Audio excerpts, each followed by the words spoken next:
This is a video about how to actually review the paper that I've marked up for you in Turnitin.com. All right, so when you get your paper, you will have a screen that'll look pretty much like this when you open it up, and you can see the comments I've made. There are a number of things you're going to want to look at either before or after you look through my comments. One of them is this red bar here, which is basically the plagiarism checker, the similarity checker. And you can see there's 38% of this paper is similar to other stuff, which is actually totally fine. And you probably should have at least 10%, depending on how the settings are, because you've used quotes and a works cited page. So if you do want to see what that looks like, if you click on this, you can see the places where this person has used information from some other source that Turn.com has checked. And you can see there's little bits and pieces of stuff, most of which is actually just quotes.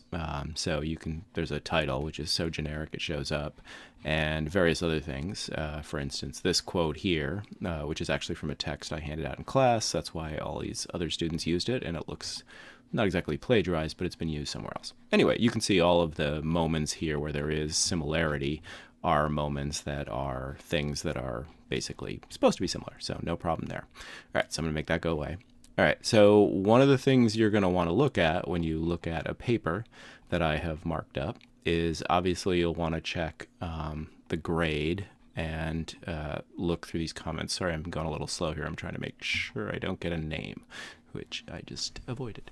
All right, so the first thing you can do, yours will look a little different than mine because this is actually the grading one, is you will have somewhere where you'll be able to check the grade from the student point of view. Mine looks like this rubric form, and when you click on that, it'll bring up the score you got on the paper. And so this person got 27 out of 34 possible points.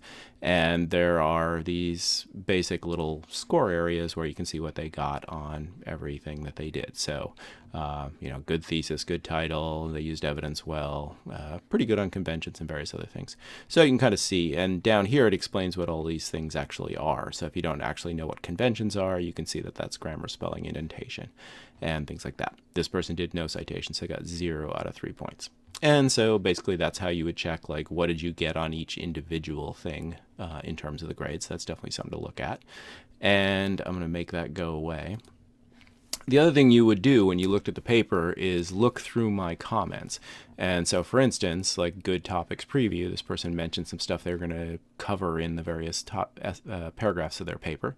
If you want to see what that actually means, the thing you can do is actually click on that, and it'll bring up basically a detailed description of what the little thing is here. So, like if you want to know what makes this a solid thesis, click on it, and it'll tell you what that actually means.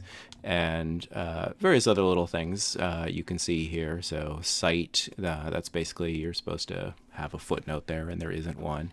So if you click on those little buttons, you can figure out exactly what I'm trying to say. These little caret things that point up tell you like specific little things where something might be. So for instance, this word priest should not be capitalized. And so there's a little capitalized thing pointing out that there's a problem there. There should be a comma right there, and so you can see what the comma is about. And then there should be a paragraph break there. So basically, if you go through your paper and just click on these things, they will explain what it is you're actually supposed to get out of these comments. So that's super handy. I also sometimes will basically just type straight into your paper and explain something that way. When I don't have like an automatic blue button, or I want to say something more detailed, I might type directly into there. So that's definitely something you can look at. Basically anything in blue is my editing. And the kind of depressing part is I can't make it color sensitive, so I would like it if it was like red for problematic stuff, and then, blue for stuff that's pretty good, like good evidence use here, good conclusion, good paragraph conclusion. But basically that's how you would do it. You would just go through the comments and figure out like what is it that I actually should have done, and where should I have done it? What did I do well, and why did I do it well? What does it mean that you need a paragraph transition? Oh, okay, read that and figure it out. All right, so that's it. You'll basically just use a button over here to figure out your grade, and you you can look through for the detailed on what you got on each individual part, and you can click on these things to figure out what you got on anything. All right, so that's how you check your grade, check your marked up papers, so that actually the writing that you did and the work I did marking them up will help you write another better paper the next time you have to write a paper. Thanks, bye.